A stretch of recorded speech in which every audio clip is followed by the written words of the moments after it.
Welcome back to Send Better Emails. All right. All right, James? All right. How's it going? Yeah, good. Thank you. All good. All good. I think we should address the elephant in the room before we carry on. That we missed last week. Oh, did we miss it last week? Oh, yeah. Yeah. Well, no, that wasn't the elephant in the room.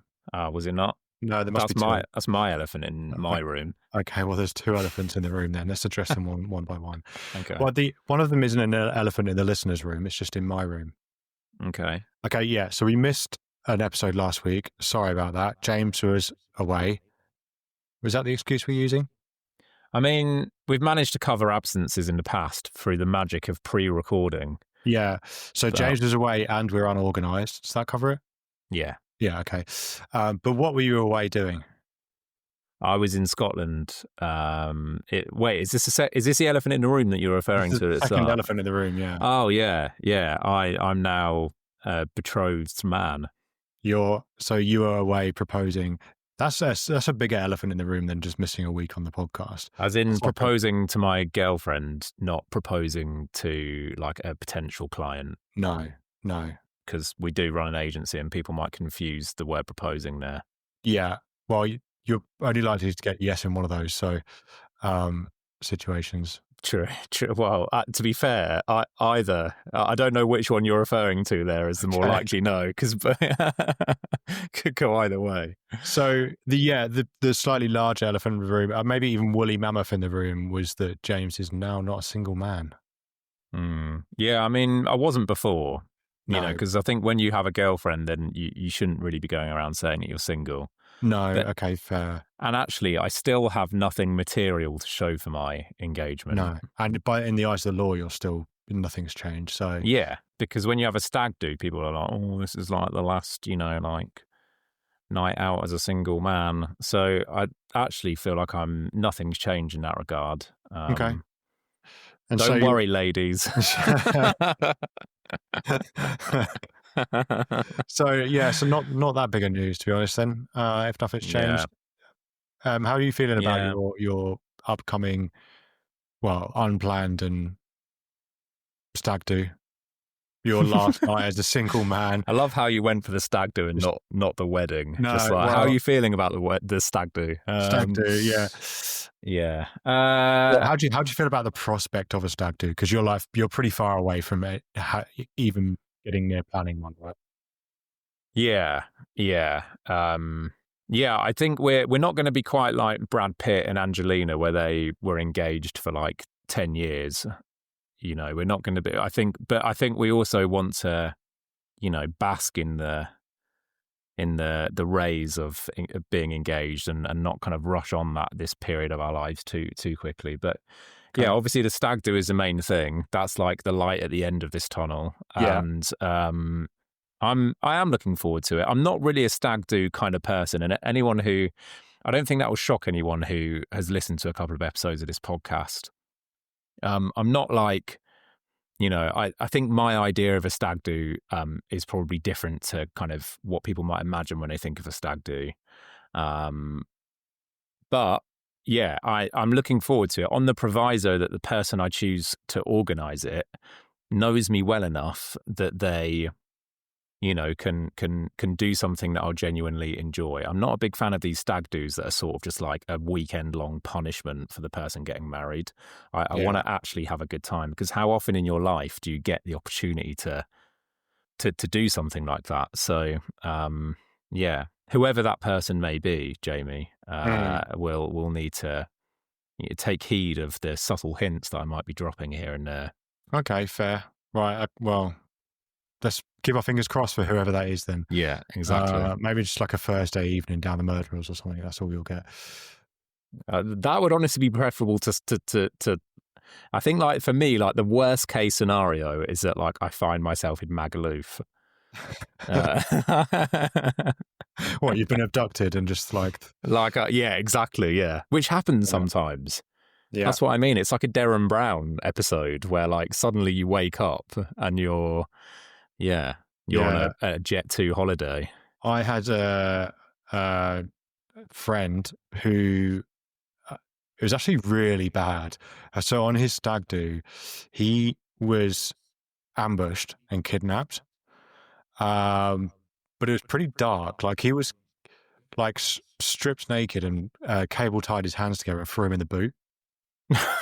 And it was filmed as well. So Jesus Christ, this is what I mean. It's like that's actually a crime. That's not just like a funny stag do thing. That was pretty traumatic. So yeah, that's horrible. And you hear stories of like people being tied to lampposts and being like told to stay there all night, and it's like, no, I'd rather actually have a good time on that. Call me strange, but I'd rather have a good time.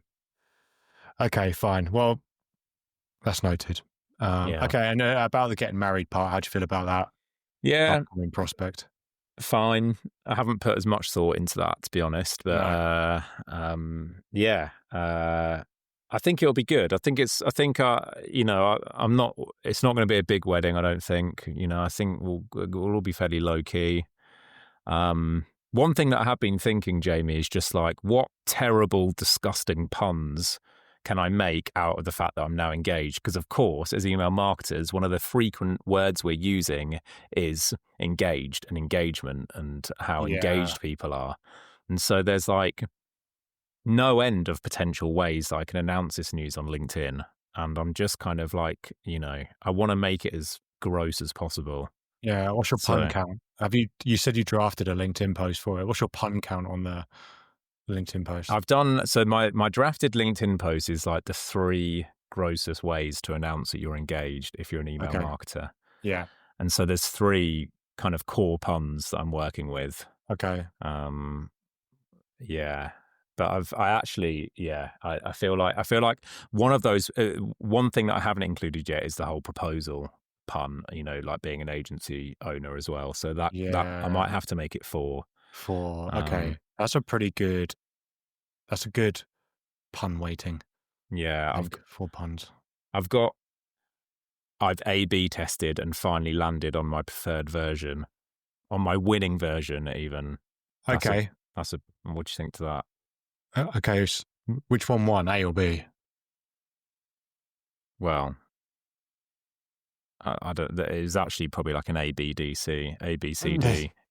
So there aren't enough letters for all the testing that I did. Okay. So So you've got all of those, and some of those A/B tests you failed. Well, I failed. Yeah.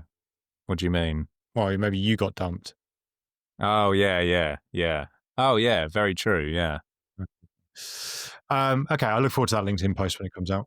Yeah, thanks. Okay. All of this wedding excitement, I've forgotten what we were going to talk about. Maybe that's just the episode. Yeah, let's talk about Secret Norwich, because I don't think we'll need to talk about it for too long. But this is the local newsletter that we have been running as a petri dish for some of the stuff that we want to try. And we just thought we'd give an update, because we've given a couple of updates on Secret Norwich and haven't done one for a while, but we're approaching a flashpoint, Jamie. So I feel like now's quite a good time. Yeah, nice. Okay. So before we jump into the current state of affairs, for those that haven't listened to the previous updates about Secret Norwich, should I just give a quick overview of what it is? Go on, I'd like to hear your overview, yeah. Yeah, because then I figured you'll do most of the talking on the other bit, so we want to give the readers some variety in our slightly different monotonous voices. Okay, so Secret Norwich. James and I created a newsletter. When I say James and I mean James, and I've been a supporting feature in the background sometimes, not very much. And that is a local newsletter, and our goal was to create something where we could test things that we wanted to test on a live audience that our clients might not be comfortable with us testing. We wanted to demonstrate and test different list growth tactics, for example, and just walk the walk a little bit. We're walking the walk when it comes to our clients, but we wanted to do it, own something. We wanted to do it unhindered and demonstrate our newsletter prowess through a live project. And so that's what Secret Norwich is. And it's a newsletter that goes out weekly on a Sunday morning. And the premise is that it's a once a week, you get a hidden gem or a secret or something super interesting about the city of Norwich, our target audience are residents of Norwich, although we have people from outside of Norwich who are subscribed and feedback with, the fact that they love it, which is great. It's a bit cheeky. It's a bit irreverent, but it's also stacked full of interesting, true things, so actual things that happened, history, maybe urban legends, that kind of stuff. So that's Secret Norwich. And it's obviously started at 0 subscribers, as every single newsletter does. James, what's the subscriber count now? So it's now at 9,050. So we passed 9,000 yesterday. Nice. Irritating. So we send it every Sunday, and we're recording on a Monday. So we passed 9,000 on the day that we sent the newsletter. But unfortunately, we didn't make it to 9,000 prior to sending the newsletter, because I sent it in the morning. So if I'd waited until the evening, we would have been at 9,000, and it would have been our first email being sent to 9,000. But I think it was sent to like 8,992 or something, which is, I don't know. If you're the sort of person that worries about the size of your list, then that might be the sort of thing that you get peeved about. Yeah. And I do worry about the size of my list because I'm insecure. Yeah. There's always the argument about where you kind of start measuring from. Is it?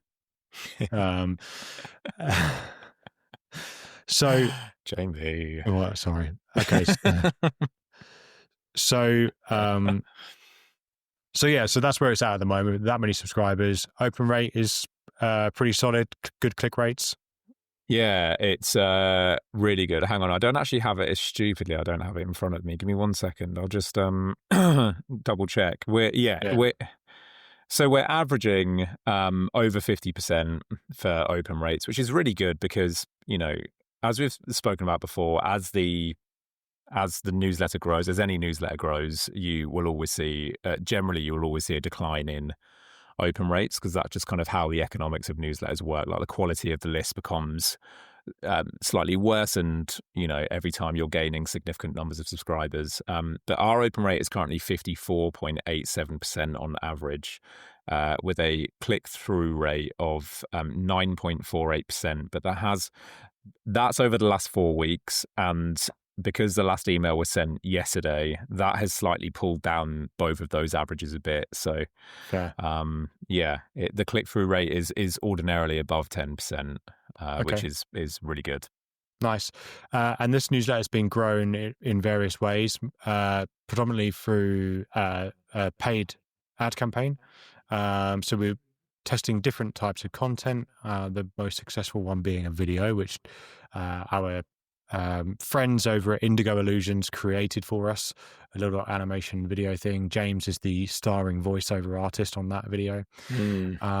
Also through some referrals from the audience, although not a large number.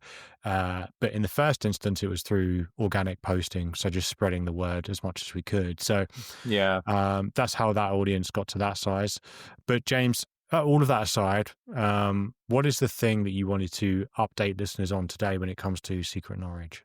Yeah, well, it's a good time for an update because we are exactly 6 months into launching it. So we launched it on March the 11th. I remember that because it was my birthday. That's when we sent our first email. Oh, nice. And yeah, we've sent 26 newsletters. So we are literally halfway through the year of sending an email every single week. Yeah, that also means, Jamie, incidentally, that I am further away now from my birthday than I ever will be. It's all downhill from here, baby. Nice. Okay, good. So, so 6 months. And we're now at a number of subscribers where we can seriously start to entertain a premium product, which was always the plan with this newsletter. So at some point, we always wanted to monetize it. There were questions for us, Jamie, because what we had heard through the grapevine, having never really done it in a serious way ourselves, is that if you're acquiring subscribers from paid social media ads, as we've been doing, as you've already mentioned, they will be low quality. By and large, on average, they tend to be lower quality than those who subscribe organically or via referrals. which kind of makes sense, I suppose, because people that subscribe organically have found it. So there's an implication there that they are already in the orbit of the sort of stuff you're talking about. You're not just ambushing them on their social media feeds. But of course, this is a case study in how effective paid ad acquisition can be in terms of maintaining really good engagement. And it's worth noting that prior to running paid ads, we were about 1,000 subscribers before we started running paid ads. We had the same, if not lower, engagement than we do now. So there hasn't been a noticeable difference for us in terms of organic versus paid. And the result of that is that whereas I kind of imagined that we might want to start a premium subscription later because the quality of subscriber wouldn't be that good, I'm now of the view that actually 9,000 is enough that we ought to launch this sooner rather than later. So that's what we're going to do at the end of September. We're currently recording in the second week of September. Nice. Okay. And so we're thinking premium version of the newsletter. So this is something that we are helping clients do, not necessarily launching premium versions of a newsletter because it's not right for every newsletter, but monetizing a newsletter. Like that's the point for us, right? That's the point of Secret Norwich. There are people who might start something like this as a passion project, which it is for us, but it's not a non-for-profit kind of situation. We do want to monetize, and launching a premium offering is one way of doing that. And so what is the model that you're working on, James, when it comes to the monetizing? Yeah, so it's basically just extra content. What we've found is that the historical content goes down really, really well. So when it was first launched, Secret Norwich, the idea was that sometimes it might be history, but it might also be like a cafe that nobody's heard of that's really good, or like a restaurant that's going under the radar. Secrets in every sense of the word. But we found through just reader feedback that actually the historical content is what people love the most. This kind of also is consistent with the demographics that we're attracting. When it comes to, say, our meta ads, for example, we can see the age ranges, and most of the subscribers we're getting are kind of between the 45 and 60 age group. And I suppose if I'm stereotyping here, that kind of demographic is maybe a little bit more interested in history than younger demographics. And so the premium product is going to be very history focused, and we're just offering extra content. So this is a model that worked really well for another newsletter that we run called Lazy FPL, where we have a free version and then there's a paid version that goes into more depth. And this is about fantasy football. And we're doing the exact same thing with Secret Norwich. So we have the free version that will continue to be free. We're not suddenly charging for the Sunday newsletter, but instead we're introducing an additional weekly newsletter that's written by an actual living, breathing historian, Jamie, who will basically do deep dives into historical stories and facts about Norwich that wouldn't necessarily be appropriate for the free newsletter, or might be like a little bit more complicated, but will be super interesting if you're the sort of person that loves local history, as a lot of our subscribers hopefully do. Okay, interesting. Okay, nice. And what we're going to see then, have you got an idea of when you want to send it? What day of the week? Yeah, probably Wednesday, just because it's furthest away from Sunday. So if we're sending the free every Sunday, I think it just follows that the paid one could tessellate nicely and come in midweek. It means that premium subscribers won't have to go longer than 3 days without hearing from us. We're also, I should say, launching a private community as well. So again, this is something that we did for Lazy FPL, which works really well, is that we have this community that sits within the premium product too. So when you join, you're not just joining for the extra content, you're joining to be a member of this community. We want to kind of invoke this feeling that you're joining a club, almost like a members club, where you might meet people, you might be invited to special events, you might get one-to-one interaction with the people that run the newsletter. So we found that that's really powerful, predominant not only because of the initial appeal that it offers when you're deciding whether or not you want to buy, but also because it keeps people premium members. And this is one thing that we struggled with initially when we've launched premium products, is that people receive the emails for a couple of weeks and then maybe they start to think, the invoice comes through again, the money goes out their account, and they think, I don't know if this is like completely worth it. But when you introduce a social element, it's really, really sticky. It creates sticky experiences because suddenly they're thinking, okay, well, if I leave premium, I also have to leave the community. And that means that I'm not going to be able to talk to so-and-so anymore who I was really getting on with, or there's an event next month that I really want to go to that I won't be invited to if I leave. So the community we've found is like brilliant for premium subscriber retention. And so I want to introduce one for Secret Norwich too. Excellent. Okay. So, you think, do you know what price we want to charge for this? Yeah. So I think it's going to be £5 a month or £50 a year, which will mean that you get 2 free months if you go annual. And I was actually speaking to someone. I won't reveal the company's name because I didn't ask permission for this person for this information, to share this information, but he runs quite a large membership organization. They're like a multi-million pound a year membership organization. And he was talking to me about how he actually resents the fact that they offer a monthly option at all. And that if he could turn back time, he would only offer an annual membership, which is quite an interesting thought experiment. And I have not been tempted to do that. But I can kind of understand his logic, right? Because if you're only offering annual, of course you're going to get fewer subscribers because not everyone can afford that initial outlay.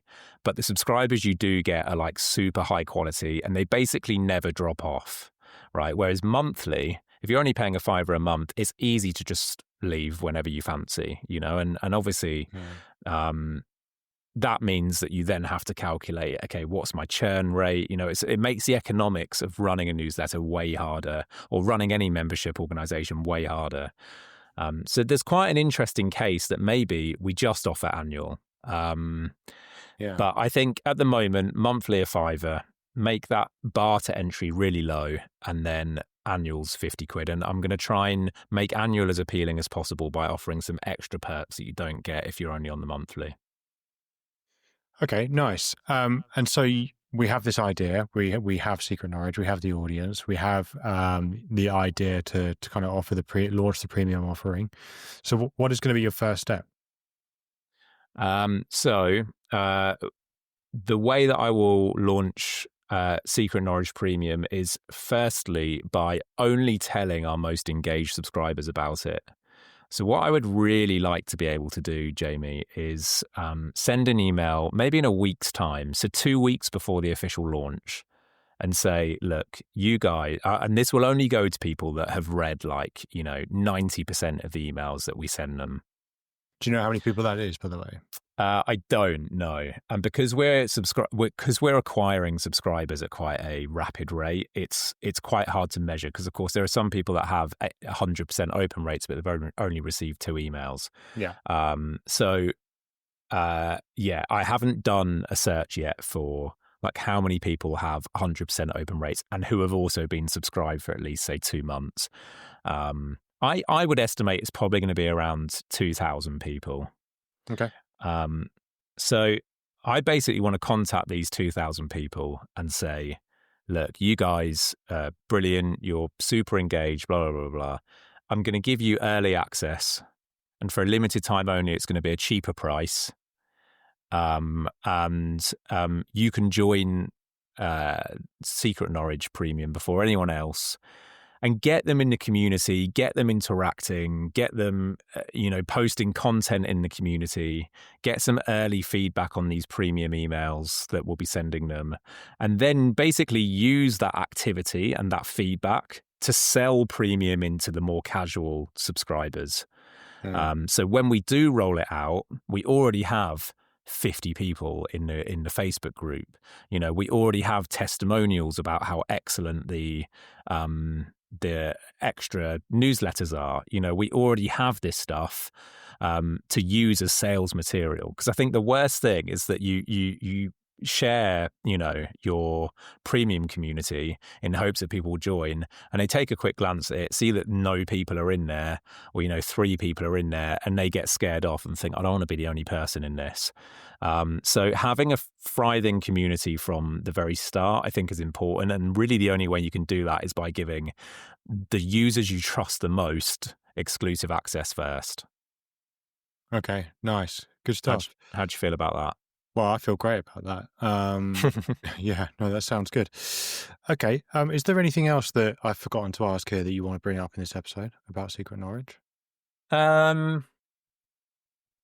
I don't think so. All I would say is that the whole reason we're doing this, obviously, Jamie and I want this to be a profitable endeavour, and we want the Secret Norwich to stop being a money drain, which is what it is at the moment. So we're running meta ads, we pay for the platform, we're using my time to send these emails, and we've been doing that for 6 months. So there's, some not insignificant investment that's gone into this. So we want it to make money, but really, the most illuminating thing about launching a premium product when it comes to newsletters is that by monetizing our audience, we're then able to calculate exactly how much a free subscriber is worth to us.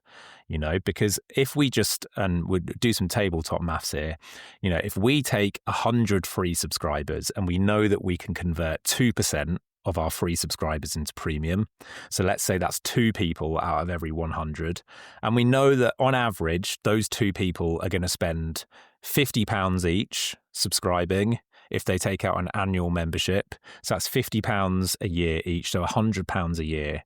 What that tells us then is that if we spend £1 per free subscriber, so we spend £100 to get 100 subscribers, we're going to make that money back on premium memberships across the course of a year, if that follows. Hopefully that isn't. I appreciate when you're listening to this, it's a little bit tricky to visualize. But we effectively break even on spending £1 per subscriber after a year. So based on that, we can then figure out all kinds of stuff. What we know, for example, is that if we're only spending 50p on a subscriber, suddenly we're making a profit on those subscribers, right? If we're spending 50p on average per subscriber, and suddenly we're doubling the money that we're making on them if we're converting at 2%. It also means that if we're able to increase our premium conversion from 2% to 3%, suddenly we're profiting even if we're spending £1 on these subscribers. So, what this does is it gives us the knowledge to be able to make informed decisions about how well our meta ads need to be performing, how much we can invest in organic growth, how much we can invest in other channels in order to grow, like, for example, cross-newsletter collaboration.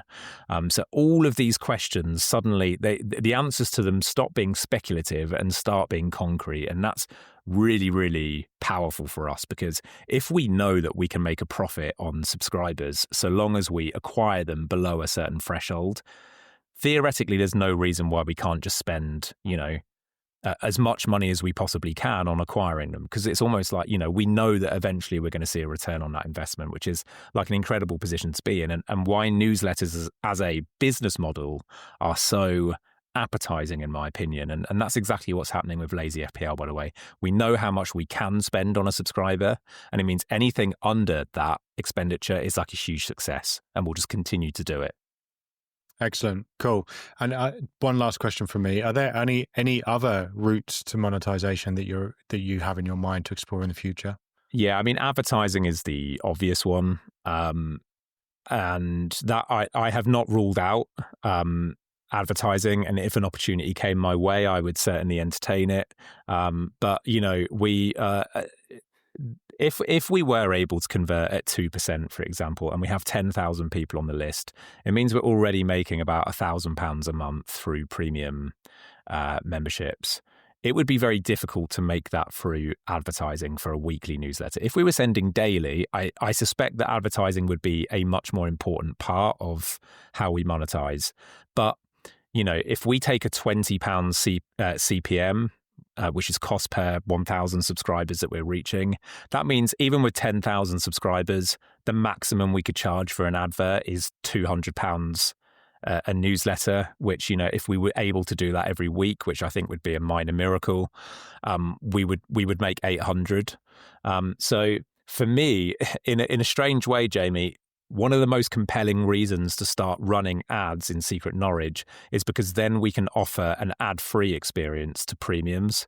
And in a way, it almost incentivizes us to find, to make the ads a little bit annoying and a little bit invasive, because at the moment, I'm not advertising ad-free as a bonus for paid subscribers, because we don't run ads in the free version anyway. So it's not an inconvenience that people would pay to be rid of, in a way that, YouTube, you pay for ad-free. That's not something that I can offer here. So running ads would be good, just because then we can use the lack of ads as an upsell for premium. I don't see it as like a huge monetization channel for now, though. Okay, interesting. Okay, great. Is there anything else? I don't think so. No, I'm happy. I also feel like this has been a long episode. I don't know. I haven't looked at the time, but we're past half an hour. So yeah, it's because you wouldn't shut up about your engagement. Yeah, sorry. Okay, well, thanks. This has been a Secret Norwich update. This has been Send Better Emails. Thanks for listening, and we'll catch you next time. Yes, we will definitely update about how this has gone. I think that's really important. So there'll be some accountability here as well. And if the monetization experiment fails, we will still update you. This has been the whole reason we've been doing this, right? We've been building this in public, and some things work and some things don't, and we'll tell you the story either way. Yeah, indeed. Perfect. Thanks, everyone. Cheers, folks. Bye.